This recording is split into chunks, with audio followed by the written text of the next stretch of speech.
And this is a quote, a lot of people had access to that Tesla. That's from somebody connected to all of this, and maybe they did, maybe they didn't. But if they did, well, that would definitely complicate. From the very beginning, people online had their doubts about David's manager, Josh Marshall. Many claimed he knew Celeste was underage, yet still encouraged her to run away from home and live with him and David. Now, the law has finally caught up with him. Federal agents have arrested Josh after leaked footage appeared to show him abducting 14-year-old Celeste Revas Hernandez and dragging her into a Tesla.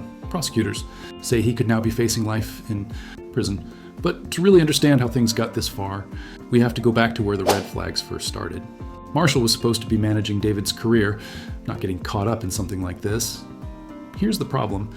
Josh didn't just know about Celeste, he was warned about her in black and white. Back in February 2024, a family friend of Celeste's sent Josh an email. And this wasn't just some random note, it had her missing persons report attached with all her details. The message was blunt. We know Celeste is living with you guys. She needs to return home, and guess what? One day later, Celeste actually did go back home. And that they included the missing persons flyer. She's a missing person. She's 12 or 13 at that time. And the next, I think it was the next day or the day after, she showed up. She just showed up on her own, back home. It means Josh saw the email. He knew Celeste was a missing child, and he knew she was underage. He also knew she was tied to his client, David. Yet, just weeks later, Celeste was right back in the apartment, living with David and Josh. This isn't speculation, it's a verified timeline from people who knew her and had tried to get her home. Now, if you're managing a rising star under Interscope Records, and you've just been told that your artist has a missing 14-year-old staying under his roof, what's the next move? You call her parents. You call the police. You create distance, but Josh stayed silent. Private investigator Steve Fisher, a respected missing persons PI who's been following the case closely, told Pop Crime TV that the silence from Josh, David, and even Interscope Records was deafening and not a good look. And that silence didn't end in 2024. Even after Celeste was found dead, Josh jumped online to deny everything. He insisted that no such email ever reached him, that he never lived with David, and that he had no knowledge of Celeste's situation. When people on TikTok suggested he might be involved, he pushed back hard, calling the claims baseless and unfair. But here's where the cracks start to show. Celeste turned up at his place not once, but twice. That email sent in February was enough to bring her home the first time. Later, when she ran away again, her friends didn't call random people, they went straight to him. That detail alone made many believe he was directly involved. And that's where the story stops feeling like bad PR and starts feeling like something much darker. When Josh finally broke his silence, his response only fueled more suspicion. He said, "The video was false and the person is misinformed. This is the only time I'll speak on this matter. This has been a tough time for my family, as I am a father of 3 children. I receive no emails and I am no one's roommate. I live full-time at home with my wife and kids. My daughter is 14 and this news is affecting so many lives. I had zero knowledge of anything. I don't live in California. I work remotely 95% of the time and have little interaction with my clients or David. This news is tragic for so many and for her family. I hope the authorities get to the bottom of it soon. A lot of this is speculation and alleged. In the meantime, I'm with my family helping them process this tragedy. Please report factual information." On the surface, it sounded like good damage control, a man trying to protect his family. But the issue is, the receipts don't lie. The email existed. The timelines add up. Celeste's friends had contacted him before, and yet she still ended up living under his roof again. Then there's the M. When police discovered Celeste's body, she was wearing a bracelet with a single letter, and M fans instantly connected it to Josh Marshall, who's been pictured several times wearing a chain with the same letter. Maybe it's a coincidence, but in a case where everything feels connected, people weren't buying it. According to the LAPD, Celeste's body appeared to have been sitting in that Tesla for weeks before it was found. Neighbors had noticed the car parked for a long time. The Tesla wasn't even hidden, it was sitting out on the street, moved a few times, and eventually abandoned on Bluebird Avenue. When tow yard employees noticed a foul smell, police opened the trunk and found Celeste's body wrapped in a bag, dismembered. That's not something you can explain away with, "I don't know." That's evidence of a cover-up. Things got even more chilling when a neighbor came forward saying they'd found a Tesla key card near David's Hollywood Hills property, lying in the gutter. They admitted to picking it up with bare hands before realizing how important it might be, then turned it over to police. With all this evidence, Josh's online denial started to sound shaky, at best incriminating at worst. Still, he kept pushing back, commenting online, "Stop creating false narratives. I have no cars in California. I don't live with David.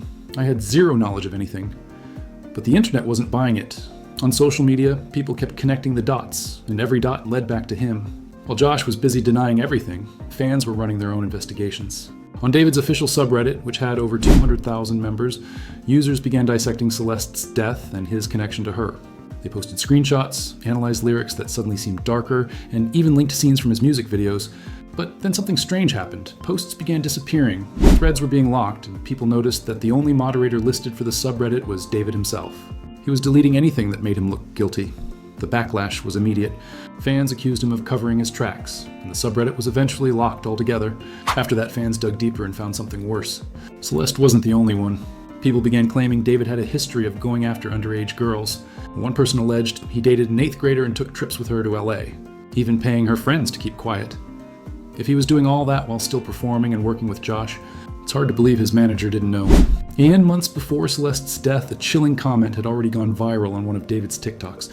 Waiting for LAPD to get your ass for messing with that 13-year-old girl. That was February 2024, long before Celeste's body was discovered in his Tesla. It wasn't a DM or a rumor, it was public. With thousands seeing it, David never replied. Now, looking back, that comment feels less like trolling and more like a warning. Fans started rewatching his music videos, and what they found was disturbing. In One More Dance, David plays both the killer and the victim. In one scene, he drags a body across the floor and shoves it into a car trunk. At the time, fans thought it was just dark art, but after Celeste's body was found in the trunk of his Tesla, the parallels were chilling. Was it coincidence or a confession? Either way, the internet couldn't unsee it. Meanwhile, Interscope Records. The label backing David stayed silent. No statements, no press releases, nothing.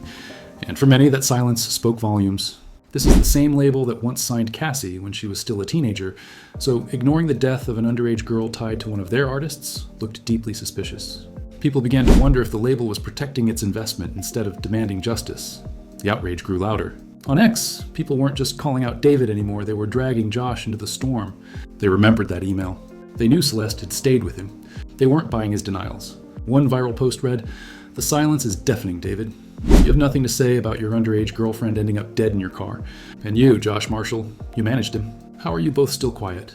Others went even further, writing, "Arrest these two right now. One or both of them did something to Celeste." Josh knew she was underage and missing. Locked them both up. At this point, it no longer felt like a scandal, it felt like a cover-up. An artist, a manager, and even a major label, all silent while a 14-year-old girl's body had been pulled from his car. The longer they stayed quiet, the more people believed the truth was being buried. And then came voices from those who actually knew Celeste.